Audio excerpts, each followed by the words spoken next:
তো বন্ধুরা, এখন আমি দেখতে পেলাম হঠাৎ রাত্রিরে ঘুরতে ঘুরতে যে এই জায়গাটা প্রচণ্ড বিদ্যুৎ চমকাচ্ছে। আমাদের বাড়ির জাস্ট উপরটা, বাড়ি কিছুটা সামনে থেকে আমি তুলছি এখন।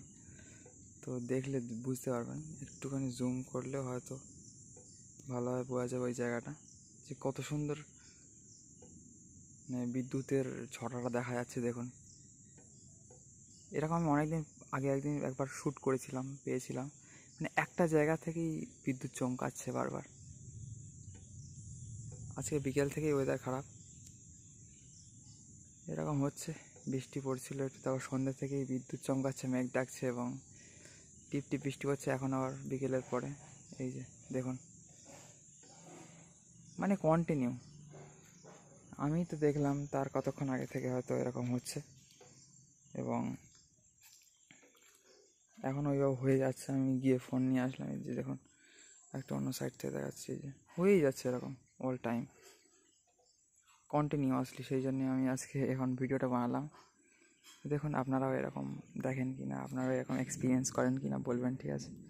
হয়েই যাচ্ছে, কি বলবো আর, ফোকাস করার কিছু নেই, সব অন্ধকার, কিন্তু ওই হয়েই যাচ্ছে। এই যে দেখতে পাচ্ছেন, হয়তো কথাটা দেখতে পাচ্ছেন জানি না, অন্ধকারে দেখবেন এবং ব্রাইটনেস বাড়িয়ে দেখবেন ফোনের, তাহলে ক্লিয়ার দেখতে পাবেন এটা, ঠিক আছে? এই যে ওই দিকেও হচ্ছে, পুরো আকাশেই হচ্ছে কম বেশি, কিন্তু এই সাইডটা কন্টিনিউয়াসলি হচ্ছে। এই সাইডটা দেখতে পাচ্ছেন কন্টিনিউয়াসলি হচ্ছে, এই বড় বাড়িটার ওই সাইড। যাই হোক, সবাই ভালো থাকবেন বন্ধুরা, আশা করি আপনাদের ভালো লেগেছে। বিভিন্ন প্রাকৃতিক পরিবেশ, প্রাকৃতিক বিভিন্ন জিনিস, ভালো বা খারাপ সবই, ভালো খারাপ বা মিশ্রিত সবই আপনার সাথে শেয়ার করার চেষ্টা করি, ঠিক আছে? আই থিঙ্ক ভালো লাগে আপনাদেরও। প্রাকৃতিক পরিবেশ দর্শন করার জন্য এই চ্যানেলটা সাবস্ক্রাইব করবেন, ঠিক আছে?